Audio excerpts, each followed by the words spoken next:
નમસ્કાર મિત્રો, સ્વાગત છે તમારો નવા વિડીયોમાં। મિત્રો, ડિજિટલ ગુજરાત સ્કોલરશિપ અંગે ખૂબ જ મોટા સમાચાર સામે આવી રહ્યા છે। એના વિશે આપણે આજના આ વિડીયોની અંદર વાત કરવાના છે। ડિજિટલ ગુજરાત સ્કોલરશિપ 2025-26 માટે ઓનલાઈન ફોર્મ ભરવાનું શરૂ થઈ ગયું છે। તો આજના આ વિડીયોની અંદર આપણે જોઈશું કે ઓનલાઈન ફોર્મ ભરવાનું કઈ તારીખથી શરૂ થશે અને કઈ તારીખ જે છે એ ફોર્મ ભરવા માટેની છેલ્લી છે। કયા વિદ્યાર્થીઓ માટે સ્કોલરશિપના ફોર્મ ભરવાના શરૂ થયા છે એ તમામ માહિતી જે છે એ આપણે આજના આ વિડીયોની અંદર મેળવવાના છીએ। સ્કોલરશિપ માટે ઓનલાઈન ફોર્મ કેવી રીતે ભરવું એનો વિડીયો પણ ટૂંક જ સમયમાં આ ચેનલ ઉપર મૂકવામાં આવશે। તો તમારે જો સ્કોલરશિપનું ફોર્મ ભરવાનું હોય તો તમે ચેનલને જરૂરથી સબસ્ક્રાઇબ કરી દેજો।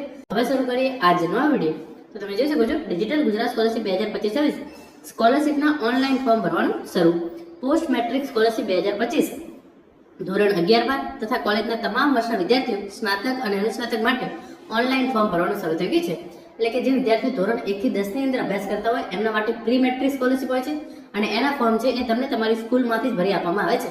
જે વિદ્યાર્થીઓ ધોરણ 11-12 અને કોલેજના અંદર કોઈ પણ કોર્સની અંદર અને કોઈ પણ વર્ષની અંદર અભ્યાસ કરતા હોય એમના માટે પોસ્ટ મેટ્રિક સ્કોલરશિપ હોય છે અને એના ફોર્મ છે એ તમારે જાતે ભરવાના હોય છે। તો પોસ્ટ મેટ્રિક સ્કોલરશિપ માટે ઓનલાઈન ફોર્મ ભરવાનું શરૂ થઈ ગયું છે। SC, ST, OBC અને EWS કેટેગરીના ઉમેદવારોને જે છે એ આ પોસ્ટ મેટ્રિક સ્કોલરશિપ આપવામાં આવે છે અને જે અંતર્ગત તમારે અલગ અલગ સ્કોલરશિપ યોજના છે એની અંદર ફોર્મ ભરવાનું હોય છે। તો તે અંગે તમે અહીંયા જોઈ શકો છો, અહીંયા જે છે એ SC આદિજાતિ વિકાસ વિભાગ ગુજરાત સરકાર, નિયામક આદિજાતિ વિકાસની કચેરી ગુજરાત રાજ્ય ગાંધીનગર, ભારત સરકાર, રાજ્ય સરકારની પોસ્ટ મેટ્રિક શિષ્યવૃત્તિ સહાય યોજનાનો ઓનલાઈન અમલ કરવા બાબત।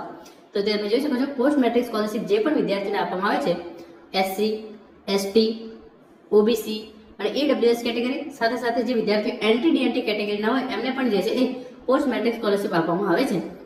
જે અંતર્ગત એની તારીખો તમે જોઈ લો, 15/7/2025 થી આ પોર્ટલ જે છે એ ખુલ્લું મૂકવામાં આવશે અને ફોર્મ ભરવાની છેલ્લી તારીખ 31/8/2025 રહેશે અને વેબસાઇટ છે www.digitalgujarat.gov.in। એટલે કે ડિજિટલ ગુજરાત સ્કોલરશિપ 2025 માટે 15/7/2025 થી ઓનલાઈન ફોર્મ ભરવાનું શરૂ થશે અને ફોર્મ ભરવાની જે છેલ્લી તારીખ છે એ 31/8/2025 રહેશે। આની અંદર ફક્ત જે છે એ ST વિદ્યાર્થીઓની જે સ્કીમ આપવામાં આવી છે, પરંતુ ટૂંક જ સમયની અંદર 15/7/2025 આવે એ પહેલા SC, ST, OBC, EWS અને NT-DNT તમામ કેટેગરીના વિદ્યાર્થીઓ માટે સ્કોલરશિપના ફોર્મ ભરવાના શરૂ થઈ જશે। એ જે તમામ ઇન્ફોર્મેશન આપવામાં આવી છે હું તમને થોડું કહી દઉં। ડિજિટલ ગુજરાત પોર્ટલ મારફત જે છે એ સ્કોલરશિપ યોજનાનો અમલ કરવાનો થાય છે।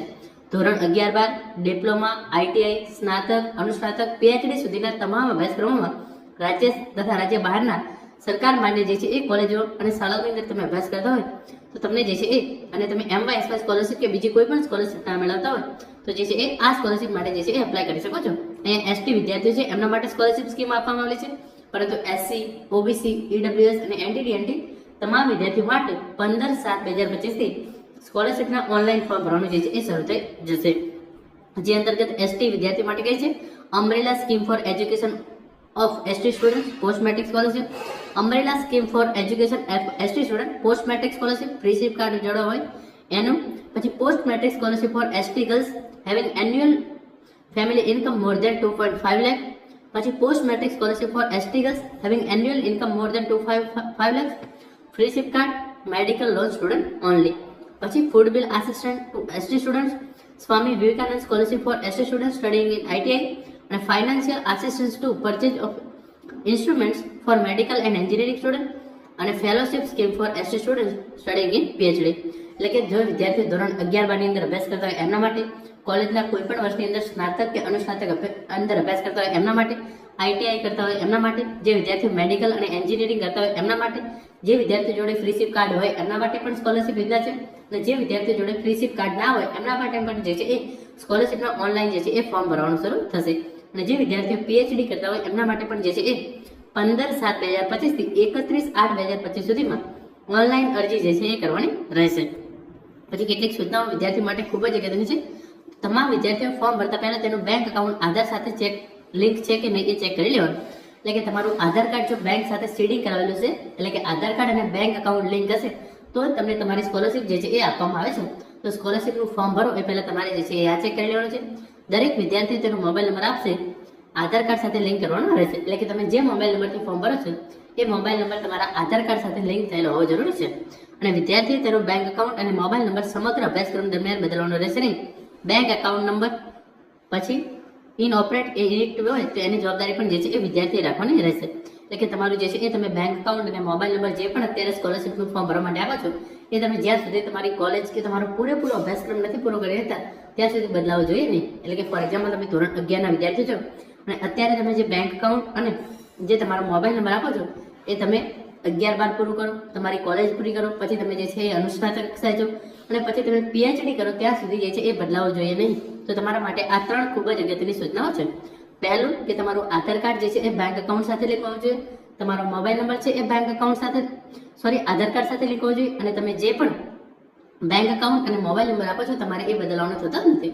અને તમારું બેંક એકાઉન્ટ બંધ ના થઈ ગયું હોય એ તમે સ્કોલરશિપનું ફોર્મ ભરો એ પહેલા તમારે એકવાર બેંકમાં જઈ અને ચેક કરાવી લેવાનું છે. પછી ઉચ્ચ શાળાઓ માટે જે છે એ કરવાની સૂચના. તો જે પણ તમે પાછલા વર્ષનું ફોર્મ ભર્યું છે એને તમે જે છે એ રિન્યૂ કરી શકો છો. આઈડી અને પાસવર્ડ તમને જે યાદ ના હોય તો તમે જે છે એને ફોરગોટ કરી શકો છો. આઈડી અને પાસવર્ડ યાદ ના હોય તો તમે એના માટે શું કરી શકો છો એનો એક વિડીયો મેં પહેલેથી બનાવેલો છે જેની લિંક હું તમારા માટે નીચે ડિસ્ક્રિપ્શન બોક્સની અંદર નાખી દઈશ. SC ST OBC કેટેગરીનો તમારે જે છે એ સંપર્ક કરવાનો રહેશે જો તમારે મોબાઈલ નંબર બદલવાની જરૂરિયાત ઊભી થાય તો. આ રીતે તમે જે છે એ આઈડી પાસવર્ડ ના યાદ હોય તો તમે જે છે એ ફોરગોટ પાસવર્ડ કરી અને તમારી જે છે એ સ્કોલરશિપની કામગીરી કરી શકો છો. 11-12ની જે છે એ તમામ ઇન્ફોર્મેશન અહીં આપવામાં આવેલી છે જે આપણે જે છે એ શાળાએ કરવાની પ્રોસેસ છે. આપણે ખાલી જે છે એ ફોર્મ ભરવાનું રહેશે. વિદ્યાર્થીઓની અરજી કામગીરી બાદ શાળાઓ કોલેજો છે એ આઈડી પાસવર્ડથી વેરિફિકેશન માટે મોકલવાની રહેશે અને આ તમામ સૂચનાઓ જે છે એ શાળાઓ માટે આપેલી છે જે આપણા માટે કામની નથી. પરંતુ તમે જોઈ શકો છો તમામ વિદ્યાર્થીઓ માટે 15/7/2025 થી 31/8/2025 દરમિયાન પોસ્ટ મેટ્રિક સ્કોલરશિપ માટે જે છે એ ઓનલાઈન ફોર્મ ભરવાનું શરૂ થશે. SC ST OBC અને EWS સાથે સાથે NT-DNT કેટેગરીના વિદ્યાર્થીઓ માટે પણ સ્કોલરશિપના ઓનલાઈન ફોર્મ જે છે એ આ તારીખો દરમિયાન જ ભરાશે. સ્કોલરશિપનું ફોર્મ ઓનલાઈન ઘરે બેઠા માત્ર 15 થી 20 મિનિટની અંદર તમે કેવી રીતે ભરી શકો છો એનો વિડીયો જે છે હું ટૂંક જ સમયની અંદર લાવીશ. 15 તારીખે સ્કોલરશિપના ફોર્મ ભરવાનું શરૂ થાય છે તો 15 તારીખે સાંજે એ વિડીયો જે છે એ ચોક્કસથી આપણી ચેનલ પર મૂકી દેવામાં આવશે.